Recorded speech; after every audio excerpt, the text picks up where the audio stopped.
Jolo wunduju Martin au bini wango metar paluok and waberi chandek.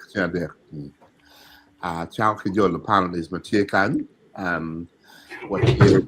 kira dit po kilama jodi. Poi bene. Yeah, okay, what ye Lady Grace. Poi dulu tiwane mego obijoni Jolo mego bene. Tim one wayero caro lo chiel ma walogi ye kon wadoni ye matut. Lo man ni gwok ma dako bene mako de ano neno lo man church padul na kilwoni chule economic forum ma gen wala gwok ma dako mako le chidu gubel ka jimu log ni wachini inero ge ginero dani ginen tiga time pian kai nero kong ilong ma yokum anyero kimon koni kagu ponye si tu ginen no kong yod da do tino ge bene do kong yod katu bi no mena si tu laro ki od ya to we ke ti yo kede si monu bel la nyum me ciel kidong me ario ne cham ti ya chule ma tek ma da silum pol gin madano ti me no belu chanwa go rio dur ay ni minyo dur ko si tu ket boy kuma si tu rio shot silum rio dur ne chao kan no kedi ben dong no cielo ne o mai ko do mai do tu do kamo ken silum dur ne go da hano do ki ben yo ki yum ma charo plan bet ki ne na nyim mi ngo mo tracte mene we gang mo bet maku ka mil gang bet maku mi ne ni go plan na nyim bene donc tie inero ge tigila chen ma tie ka yelo toile bulu ki jo ma put mo ha pio de yele e kendano mi Uganda ma actually toile Uganda bene you know the dano ma tie lom nyom mo ha pio de ko bi du ke de pe tio percent piera bero ko ma kin yeno no tie mon bene kare wai mon ki cho nyora nyera ke awobe sidum inogir waket dong ni rom sidum pole anyera ke mon you winyu le pachan twal you tell me winyu le pachan twal sidum in tan ni ket inena nyim ngoma mi ke tem wek ti you betie wek gina timo betie onyo betie kidum karma game actually economic forum which in 2017 you know go back aneno ne ni tiga temme ni mero mo magen wak nyok ko taw ni temme u temme bene you know go neno ne ni chak karma ge jaw neno ne mi do ni mon tiga don biya shara ma ka tinnim mon marom mia biko get no biya shara nyor enoni nyor ni niti the direction maga kare yeah donc mia le kon ko ge yare wet enoni mede pen ka mo age chan sibele konyo konyo adge konyo no tero ge donc mia ben ki nem kama penalty ye yen kai nena nyim kai neno kama penalty ye si where you beni koni Makamo yo ni paro ba chwe ba ra ti pal chwe da ba da ma gwa da pal mam we pu da ta ta ko ti dong da per ti ni ni ri yu pe bene ti no ni yo ke da kon bere ti ga ti ne ti do we ni do pal u ka ri yo ni we ka ti ne no ni no bene mese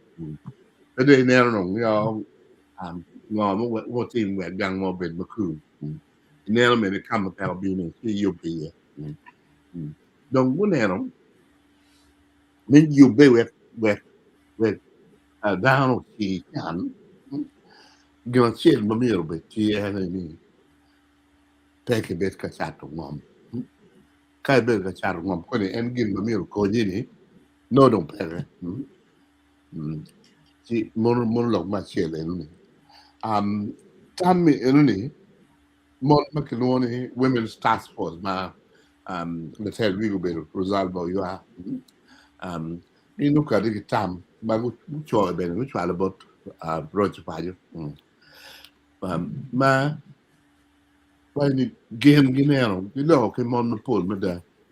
en mon en ki were cha gan no che chup nga ke chat je mo no ke nong cham du gang no yo charo mo ci donc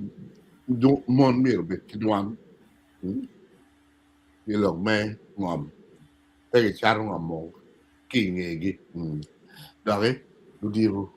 karami be ki win ko ba mon go be ki ka ge charo ngom we ka yu u ye ni ke chat ni pe ke chat ma nghe ni ka lo ma be gu win duan mon ki no ni lo ma chat ngom lo yu ke ma na ki dong mon un me no ngi son ni gin gi ti da gi tak ma dai lo ma fu si fu be na tak ci dong gu ka ti ka tam ni mier ki yu lo man ma kai le mon do mu gi do no ma kwa sustainable agriculture sustainable agriculture mi ni yo ke di bit ki pur ki kweri entro mier you but pi mier betie charum irrigation right e pi betie we kon cham me do um you bien en bene you bu jeme mo ma ko nyo ko ni ko ri charum kai tigi dam mo mana na kenyo nyo re mo chi ye ti tra ko ni bene the idea of sustainable agriculture ma mirrugamento den ma tek wege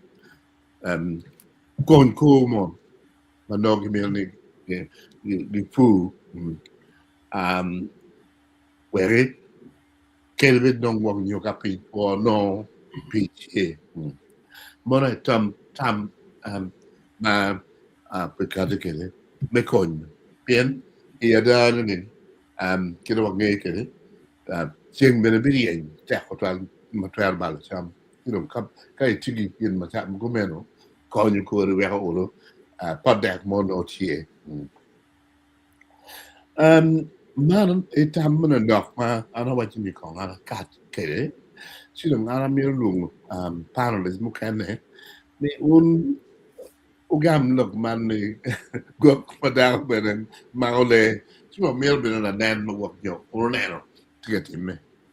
yo kan yo we ai gang Amerika mira bolla di por kelama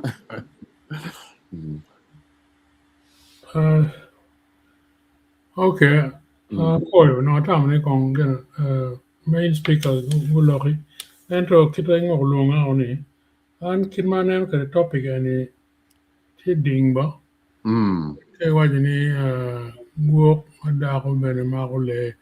Historically kita na tamo kere ni uchape pian tutuale no gugi magi peru pacho. Gugi macho ene gi tergi kadwa. Sidong o karmo madong kinoni gwok magena madako bene mako le kara si atamani loko chaka kiti noni endo kumberi kima dong kitiyu kere ni ene dong dano tamani uberu lokum women empowerment pange ka da dong me women empowerment no tie kar chane tamani char lok ni ka ki wajni roma ki women empowerment taraj kid mana ngai kene no yang gene teach chalo teach por ma ini wajni ma actually am teach on role ki teach pa mon pa cho no yang ke poko neatly ma kita mon wajni red line ngan man pe ngol pa la wore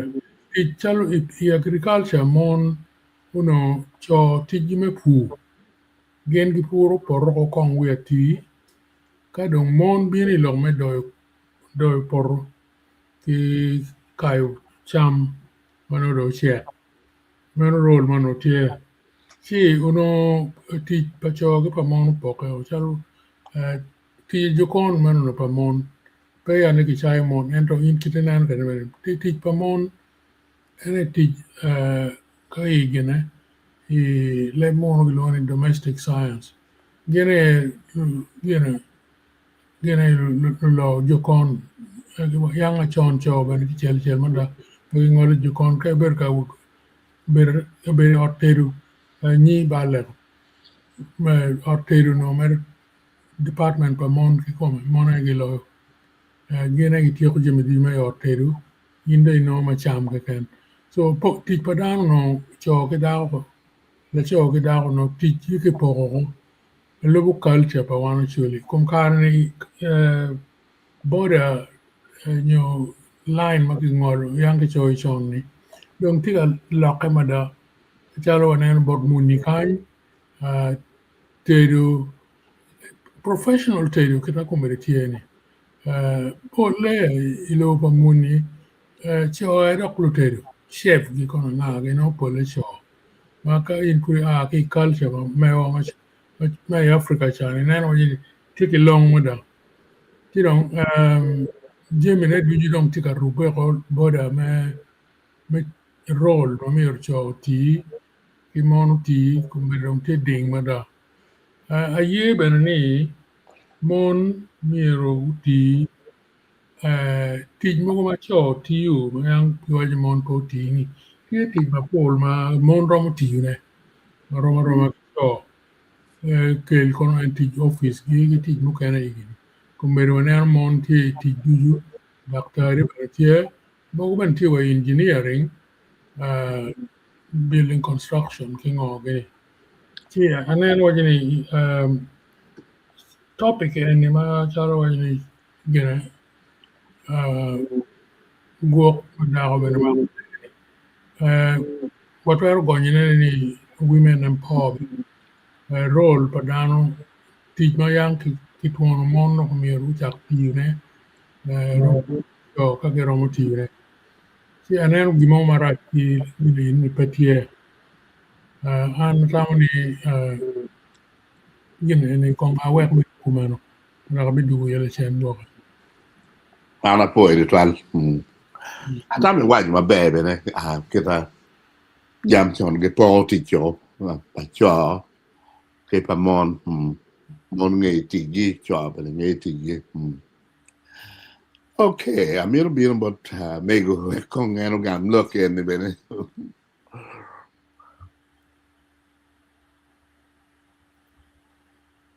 lo ke bene dong po le bu lo ko cha lo ke bene nge na kana do a po dan di ma ke ti ga wonyo kana no lu ta ko lo ne gwok mo mon bene ma ko le ni a chelu wa ka ka ke na ne la ti po lo ni bien ke po kar ma chon no lo anya pe ke ye ni kwa ne ya ti ti a ko ye kwa no ti một ka ka mo ken ko ba twa la ni ya ki ka kwa a churu no anya man no ka ko kwa chi ku cha ni ang một ya anya pe na ka ko kwa be anya be ni ma kwa ra ta dong chi ko bi pol gang pa jumu ke na ni ai wa gang ti mai na ni wa gwok mo mon ben ma ko le ka di bet ti pa cho ku ja gang gi ben pi te no ti mu ki mo ye bon mi ne ni bon nga ne ti mon pi gi te ko wal do ko gi ben te me gwa ko pa di tu le mon en ma don ka ki ni ga gwa ko gang wa gang gi wen wa ko gang te ene wan mon ti mi ro war ma ti ki nga ki nen ben ki ker ko mon to gura ne ko ber ben cho war mon tu yen da ko ko ni ko le to ani ki mo po cao quang thịt bên nó em nghe lên nó ngà cái này đồng bỏ này về ra quên chỉ mà về được phun bên là word đồng mà rom chỉ cha lúc em bị tiệt tiệt ya chưa được tuan ni có nên nó quốc cả đào bên mà lên ba cái này còn chạy chả đào quốc mà môn cùng bên chỉ cả mà còn lên mà đồng nghèo lời của cũng mà trò được lúc cái tiệt cái đồ này anh này cả mang cái đồng tiền như tôi thì mà bắt cái đồ này em nó quốc cả đào ko dua dong ya betul tak mau pakai dong paco mo ya dua betul ka da ka ni la ti tak me ne me ke ni gua kamon be ma ko le en no u do don ikom pat te ba do ka dong per ke wi di de wi mon u wo cho be na cho ye wi pa gang cái ti ke ni cái be ri ni tek cha lo ma ti che tek ba cho pia tek to tuan dan be luor gang ka chuar ti yo o ti ti ke la cho ki mi da woro to tuan ko woro in en to ka in ke ni ka ri tek cha nga ki chei ni pe tumba ki ching ki lok duk da mo ke pe tumma chai mon cái ti ke ni ka chuar ti me la ye la pe ke woro un wen ki woro chuar ki woro in be ni ne chi mi ro ki ket gen ma tek pe ni ko mon o lega pero que digi yan gurme auto wen mon lo ti am ben kon be ke porro gan ku no mon ti ga bakke ni bak mier nen ni lo ti am cham mier nen ko na to ti mo ne ki lok me cha ngom en ni mon pe cha ngom en to en cho ye ku ti cho ye lo cha ngom tu kwa ne ngom ye ko wa wan wa ti ma be wan ka ka ti wa ti ma be ngom wa ko ki ngom pe ki charo kari ka mitim ma yang dang cher ber ku ni ngom no pe te u ti ka mo ma en ko ni ke cham ye chi lo me ngom ni ke lok ye ma tek to twal na ka dong ko ber ga ma to bir ni wa ken dong ni ngom a chu be pe ki ngom chi yang nang ku cha ko pe ku cha ko ber ku cha wa cham ye mi du jo gi ke ne tie kare ka je mi wan tie kare bi u ma yi wi le me ngom ta ngom mi ni ke nga ni wan dong ke wa ke ot me ni bien da ti la ti ti bu do ka be ka ma ko ye ti lo ko wu ke lo ni mu mo mon ba ma ko le be tu kwa wa po ngo mu ti ka te ne ta ko lu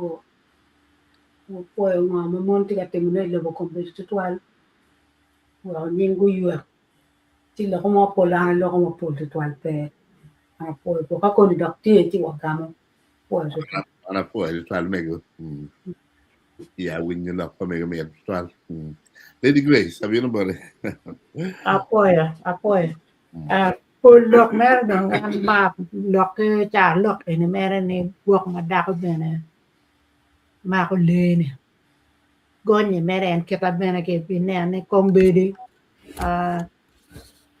jima pol ma mondo cha ko timo ne duong chalo en mo we lok bia chara yo ma papa chalo ka ngene ichok gulu mon chok gulu kenyo mon ma tek ma da ma kombede gene ge running pole chok gulu ka yinda ke tero bene lok me gen ge luona waro gene lok business mer business aga chere I wili jimi wholesale inoni mon bene duye ene gi timo gi gamo jimi gi kamon gi bien gi charo ene bene mon ti ye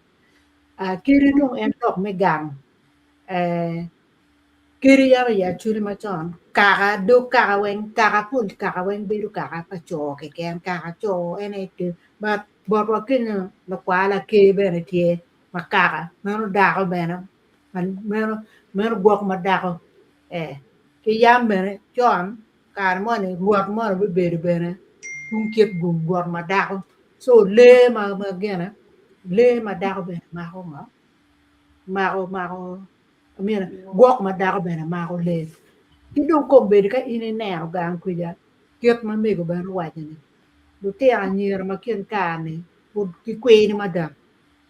gai mo kena ti gai pa mon ma dong ko bedo eno chake ke kar pa miem ni peni ke mier bene be ba dong podo chake kar pa miem gai mo go dong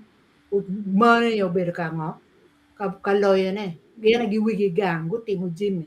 ko bedo bene mon ba chero ke nyomo wa nyom ki lo tiro gi nyo ki wedi gi gi nyomo wa nyom gi chero gi penyo wa keny ma dano be no mon nyam pe timo gena kuma ko bedo mon be dong timo so mero jima timo ma aloka me wi lobo kelo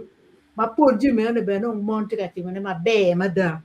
mon tika timo jima be ma da ma loye mo kena ke pa migo waje ni wacho mon tika timo jima ne ka dok ti ko ngo mon tika timo ne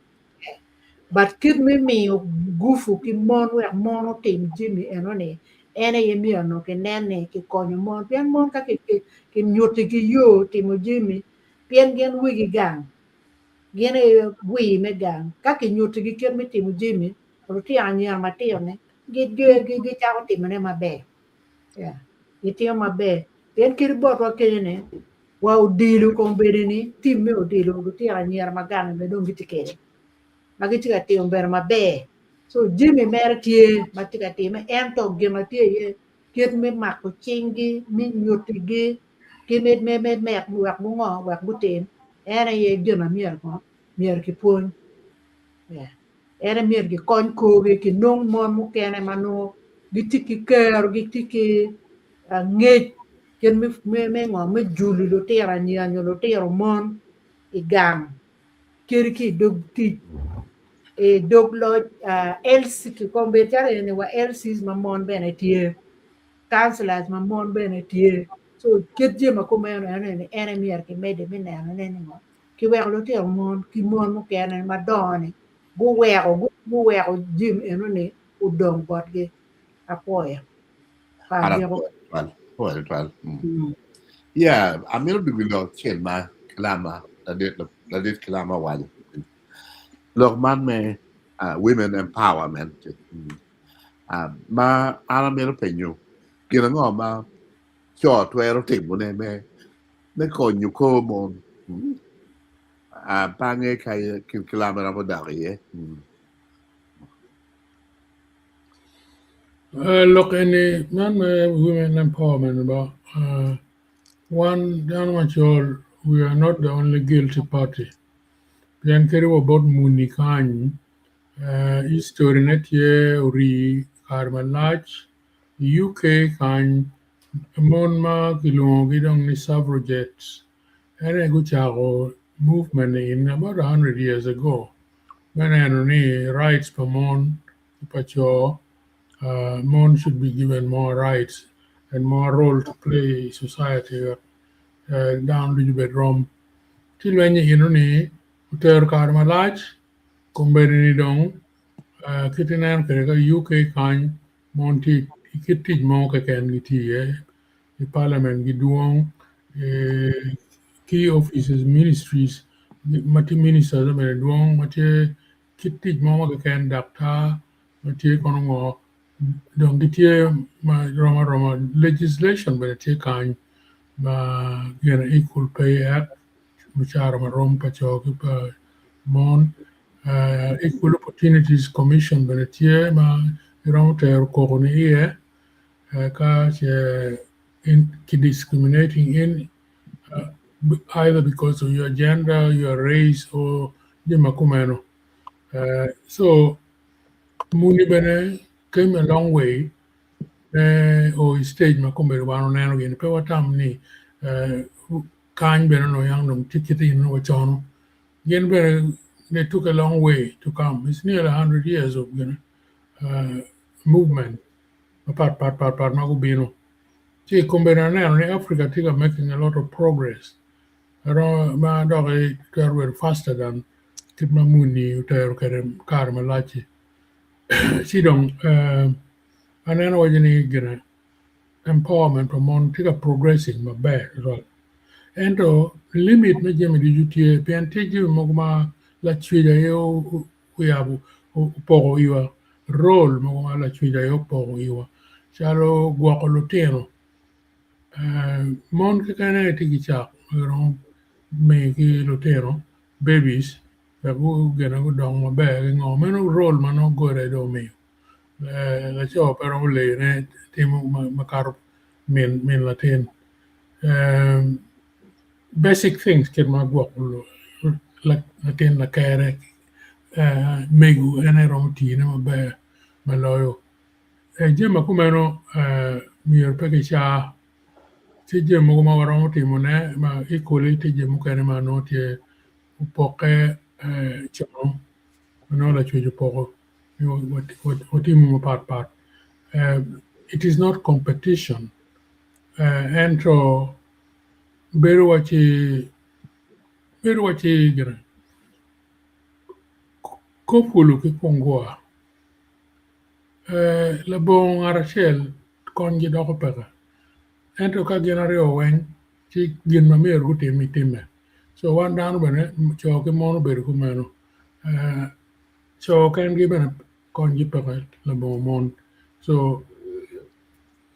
together we can do gin mano la chuyo yobuyam miro chuyo wakere ni miro wa team ilobune anen waji pange ka gam loki moderator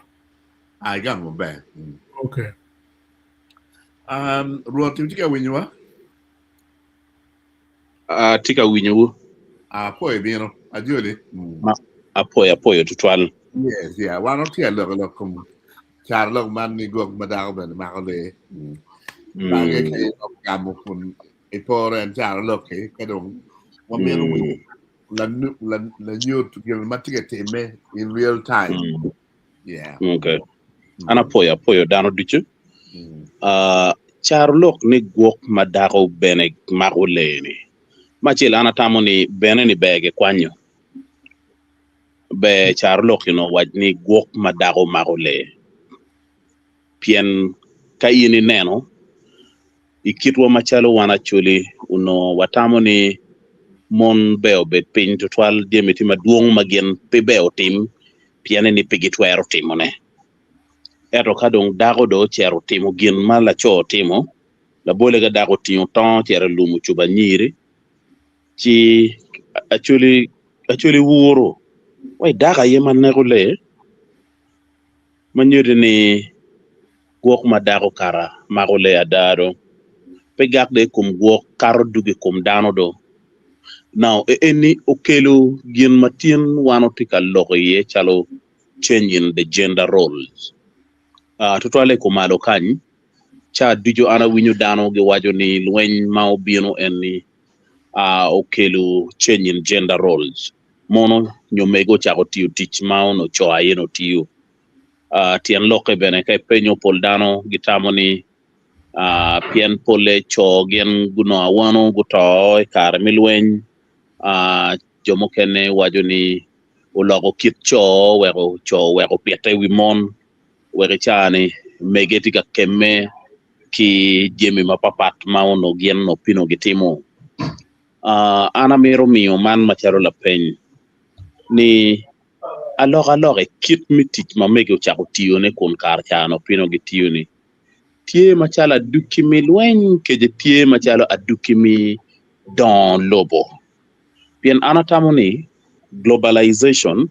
ki kiti eno bino ke jemi maduong machel ubino ki ngoma ine aka loye the women empowerment under women empowerment chego bino ma wero mon giti roma kicho the gender equality the equity ka ini neno i Uganda kany ka walore lokom ngwech i Uganda long wi poe kuma aya oberikin jomi achake mekelo medila i Uganda ma ka ini chero i archive madit mituro nyomi sports ini no nya ya ti kenyo kadong dago chero ka piem ngwech level malamal kumeno mero kero ki mon mokene mi chero bene ka piem Mario kay chawane ini neno ka kibino ikit mi neno rieko mai vidano determining the IQ inoni in most cases mon IQ gitila mal tutwal owero pol jemi dujuma miro tam matut kay kerye mege ye kerye mon gen gitiyo mabe loyo cho kadi kayine nena kit mitik ki machine la bole ngwech ki moroka ichane if I'm to hire a driver I look for a female driver ano mego nyo latin nyaga ye ngwejo kwera karamo karange ana be hiring a female driver imagali bario kya pawi abichel niwe imagali bario ki piera rio via deck pity accident mo ikan muno complain peke kome and yet man of no pino wa hiring driver enoni unatino ki a male driver makare duchu no pero ke ken wajo ni ngwejo gik pa bono kar watiak wajo no tim gine no chero timo beyond wanu moro ka cha wegno kiti ter for repair so mege nyomon gitiki diro kidong kire moni magen gi kere ti choko duchu ne wego gen they stand alone ichane ke neno in the judiciary Uganda megetiga taking up higher positions ma pabi beru surprise ka winyo ni langol ko madit mi Uganda mo bi leyo ka kaman obi beru dago pabi beru surprise pian gidiga kwan gidiga nyoto kero gi ka obine kit mi ngolo kop ma wego gin gichung ati don kana dok chien ikitwa pengono wawajo ni jemi mokene mon be potim tije mokene ma wawajo machala duki mi woro no waworo mege tije mokene ma wadugu ma wawajo machala duki mi woro pien no waro dugu wo la bole ga wawajo ni ayuere pe chama mon bueno pe chama mon pien chono neno tiri tutwan tidong gitaw ne ka dakwa dawo da roy da kay chien dong dugu nako tutwan so tije mokene wano tuono ke mon pini no gen pegi twero timone but piane watamo ni wan be wanong moromo wa ka ini neno tin eni kay chero i talo well kama kitika kwenye iye mo Uganda ibi no ni pole machines litiana nyera yetika operating ka ini chero i Amathion i Uganda kan kama gena yigitiki fam madit loyo noya inoni tractors pol ludoyo ne timege kidetiana nyera meno nyuru kero mamon twero terne yes watwero wachone ni tijemi mokene tie machalo gore ku mon ma watwero riye la bolle kenen dako tika donyo kaneno kwene chamo kene geo entimo jemi maduong I remember ana kwano la yibi kole ma la fonyu ma dako bero nyika chele kan wen bero fonyu mala cho an teacher waja ni kelu lu fonyu maduong igan kwan duoko rom mi kwan no pen pian kaineno no nyoro be go beto gang ko ne duya de gabichel kainen tie cha ne mi yor kume chamo kene pe bero be king fon kainen chamo kene kweno bi chake chamo kene tere maraj king fon so tije mi mo kene matio kiti madong rubaro chwe wadon kere ma wego chamo kene handling bero tek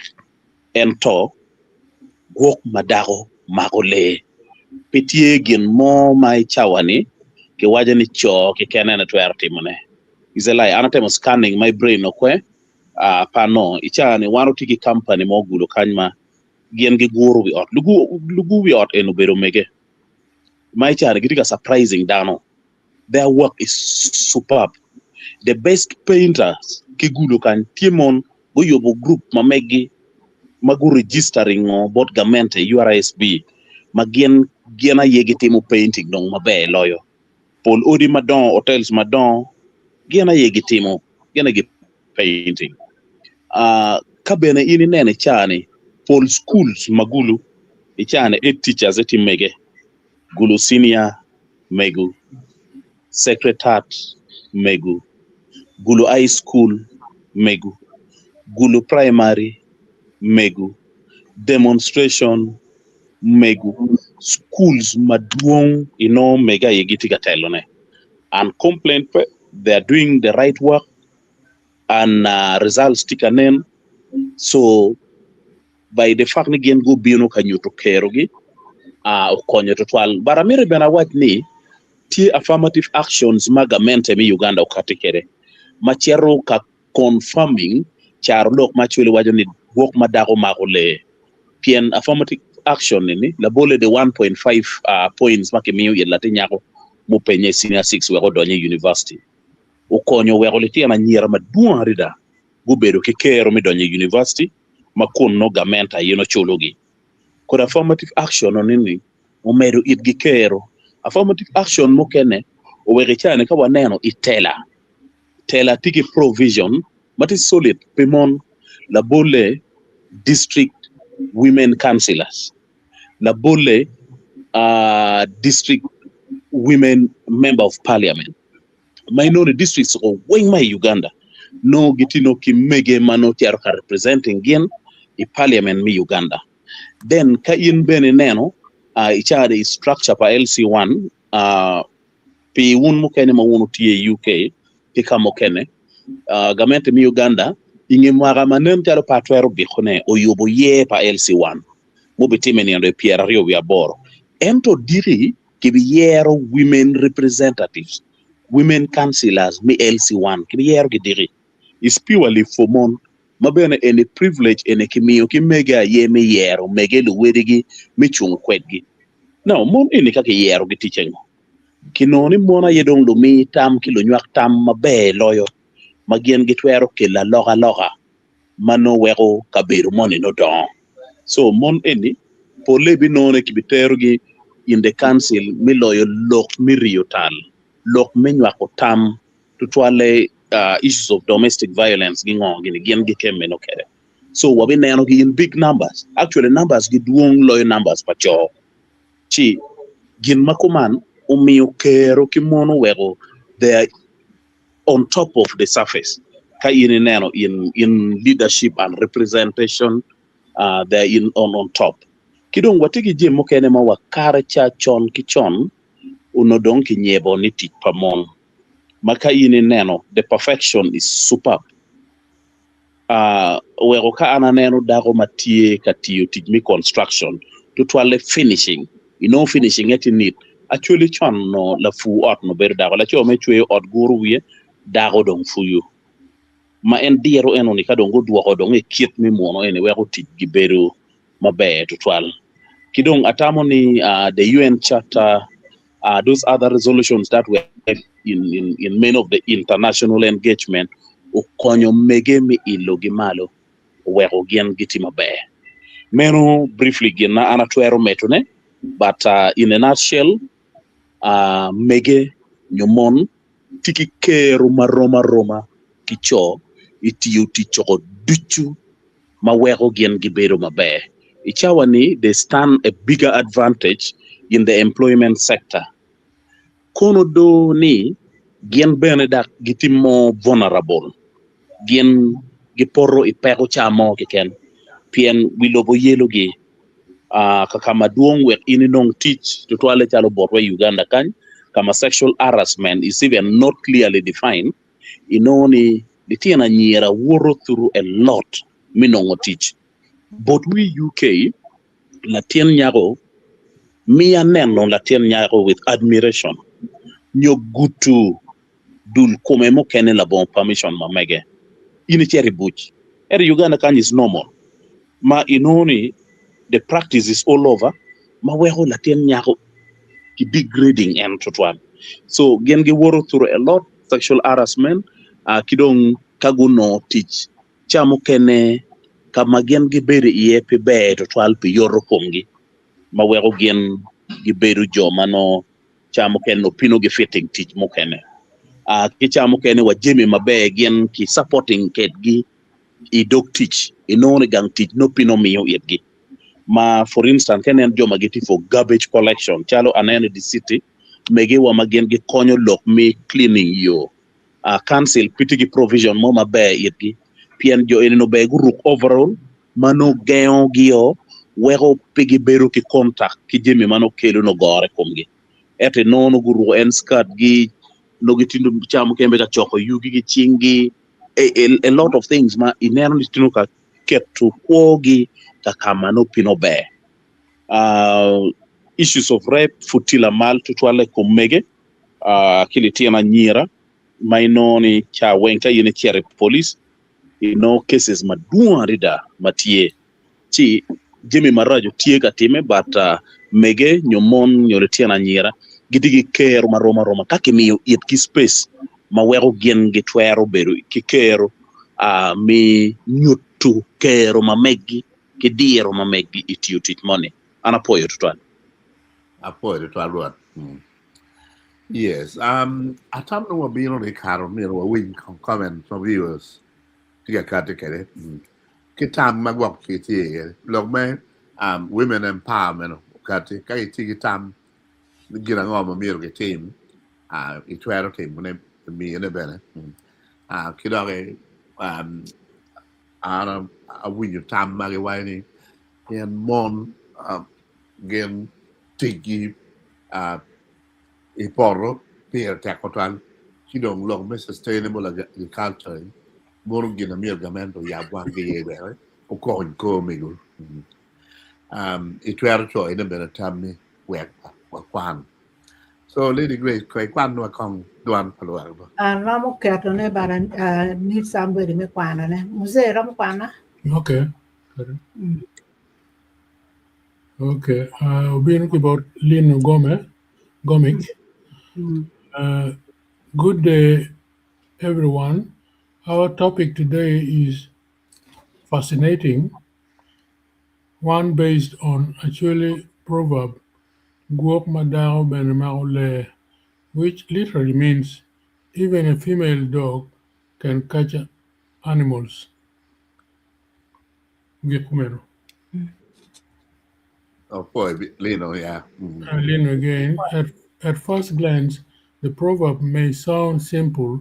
but it carries a profound lesson about human potential, equality, and respect. Yeah, I agree. Oh boy. Medicare Lino Gomic. In traditional Acholi society, hunting was often associated with male dogs because they were considered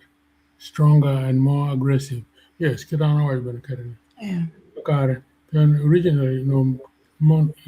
le macho egichwaro adwa. Yeah. And then Lino goes on. However, this proverb reminds us that a female dog is also capable of hunting successfully. It challenges the mistaken belief that ability depends on gender. Yeah. Boy. Yeah. Lynn Gomez continues. The deeper meaning of the proverb is that everyone has the capacity to succeed, regardless of whether they are male or female. True. Lynn Gomez made a career. A person's intelligence, courage, determination, and skill are far more important than their gender.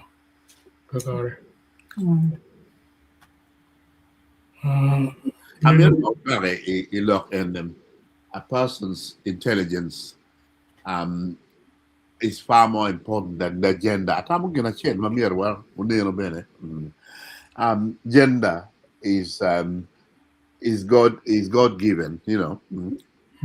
yeah, which it is important. And to give my conyo to 12 any year. Intelligence is important, but confidence is very important. Premier wa beka kato migo pin, mir wa yilgi, wa minigi, wa ying chunyi, wa gube ke confidence, ke motivation. Yeah, 12. Yeah. Okay, Mede. Yeah, and Gomik Tigamedeni, we should never underestimate someone simply because they are a woman or because they do not fit traditional expectations. Yeah, Kakar Puri. Yeah, Putikamede again. This wisdom is especially relevant today. Across the world, women are serving as presidents, judges, doctors, engineers, teachers, entrepreneurs, scientists, and military officers. Again, Kakare. Yeah, the Rama Mede, Kenya ni kombedi kita technology tika biyo kede. Chao kana dog. Bon be dog. Gi mako teach technology lo you want chao dog. Then the era of computers, the eras of things like tika biyo chala artificial intelligence. Bon be dog chao can get right to teach lo ben chao open. Yeah, Lino continues again. They are making groundbreaking discoveries, leading organizations, and transforming communities. Their achievements prove the truth of this proverb. Capability is determined by talent, commitment, etc. And Yeah, confidence, yeah. yeah, not by gender. Yeah, got it. Gomek continues, the proverb also teaches us as an important moral lesson. We should judge people by their actions and achievements rather than by stereotypes or prejudice. Gomek made every individual deserves an equal opportunity to demonstrate what they can do. When society values merit instead of bias, everyone benefits. True again. Boy. Yeah. I wish there was merit in Uganda. Okay. In conclusion, in conclusion, the Achille proverb, even a female dog can catch animals, is a timeless message of wisdom. It encourages us to respect people's abilities, reject discrimination, and recognize that continues. That and Excellence can come from anyone. that excellence can come from Lino, Yeah. from America together. Pyramid again, whether male or female, young or old, every person has the potential to make meaningful contribution to their family, community, and nation if given the chance. Again, he continues, whether male or female, young or old, every person has the potential to make a meaningful contribution to their family, community, and nation if given the chance. Thank you in anticipation. Court Pavitek was one of the greatest scholars of Acholi culture and oral literature. He believed that Acholi proverb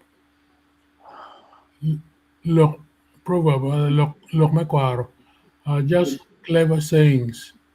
They are a storehouse of wisdom.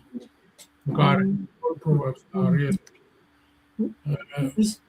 On medical history. Yeah, medical history, philosophy, and moral instruction. Yeah, yeah. Yeah. Okay. Gomez again, through his writings and research, Okot Pabitek argued that proverbs preserve the actually worldview and guide people in making sound judgments. Yeah, got it.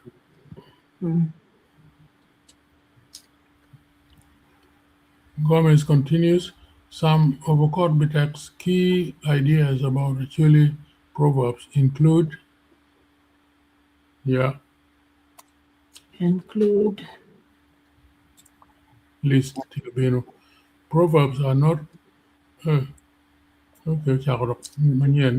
Proverbs are not owned by one person. They reflect the accumulated experience of generations of and represent the voice of the actual community. Yeah. Proverbs are not owned by one person. I think it's a repeat. They reflect the accumulated experience of generations and represent the voice of the actual community. It's a repeat. Okay. They teach moral values. They are rooted in everyday life. They enrich speech, and they also preserve actually identity. Yeah. Point of fact. Gomez continues, the court would likely interpret this as more than a statement about dogs. It challenges the stereotypes and teaches that ability is not determined by gender. Anyone who has courage, skill, etc.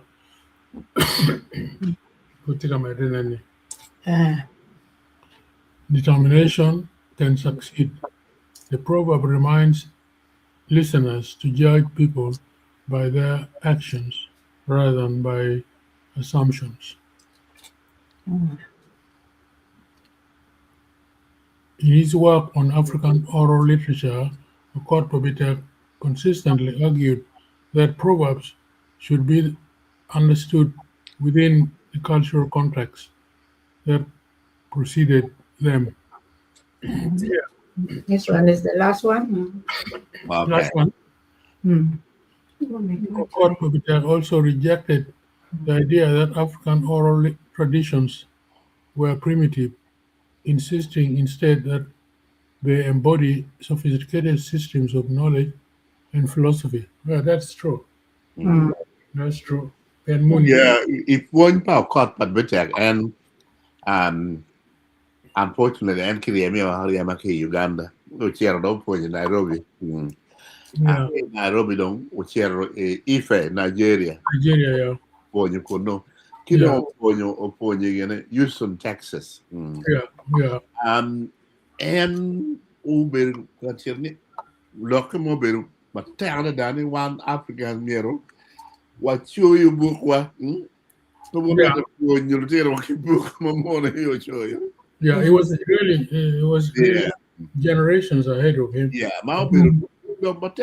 Combin universities are rewriting their syllabus. Yeah, They were pulling our knowledge, yeah. He fought battles with Professor Ivan Pritchard on that very subject, African history or culture, there's nothing in it, But then bene African history has been twisted. Yeah. For instance, civilization, ancient Egypt, in the Nile Valley, been deliberately distorted to deny Black Africans the role. But anyway, subject on part. Yeah. Okay. Again, mawagyan na waktu. Kami ko tiyak lang mayro lang be. Yeah. Okay.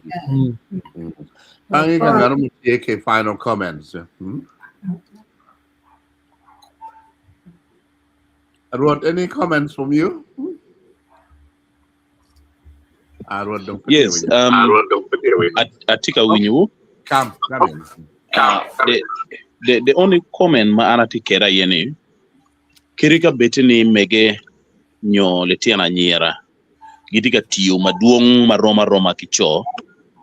Mere wa met it kikero. Where security gyo bet mabe ki safety mamegi. Pian kenen for providing enough security and safety itgi. Chi wero kero duchu kiriako duchu magen giti kere. Chero to the dogs. Chero to the dogs. And yet no what were no gen. Ana neno arrest my Uganda kay nen to twale on opposition mano monyo police tiaro ka mako ne ki mako mon la bon woro mo ki ken madong notu ki duoko rom pangate no ni piny which is a bad thing atamo ni bene mero litieno kadon ki taking gen through tutwale wana chuli watiki gap gin makilwoni sex education pe wa miyo kilitieno atika neno dugu very challenging in upbringing paletino ane noni kaka mukene gen giponyo litieno don mano gingeyo komgi ano gingeyo kit milwek do gibet no mabe ero botwa makanye turo litiena tura pole dong turo gino dong godonyi adolescent madong chamo kene no ponyo litieno no piyot meno gina chel matamo ni mero wa picking up weri okony gin mario matamo ni mir bene wa picking up we okonya ye woro kiduok chen wore kumege pien kayini no gang mujing en make wajo ni gang mada makai donye wa component notino malaj majoli mabe behind gineno no dako notie andako eno dako muchwi mano mako gang ni rit magange notino mabe eto pol kare wan tutwale cho po mero miyo woro kimon kono wa ola ya kono dong tika dugu gin ma wa mero yeni do dug kit wao woro ma po wa miyo kimone wego chamo kene kare duchu ginoni kire kagi bibere ga choke be giberi ngom pien no kom no pino meggi just that demonstration alone of dago beri ngom ga choti ka loki chwalo signal marach woko atamoni kainen one wing wa roma kaki nyoro woro ti wa creating a space mano kirika ngat matika karo neno ni dane weng roma chino kuono bero mabe but charlok mo ma tere tut dari chung pi jemi maduong tutwal ma tiyo mege ki bu ma gen no giti yene kelo gi witera ma wero gen gi ko gi kero ma tek ana poyo tutwal ana poi vede Poi. kama ini wege anda tamani cho miro kon ko mon kameno wa ka kenyu ni miro ki mini gi woro ka gwok nyo gi miro ne cho ke chinge kuno ni miro cho ke chinge yen no me gudo neno matut ni gina komeno mete yeah ana po ito twal anda miro doko dong bot Lady Grace on wek well loro program open Yeah, but poi down well to try pan this way, poi down when ki comments pa mawano well char look in it.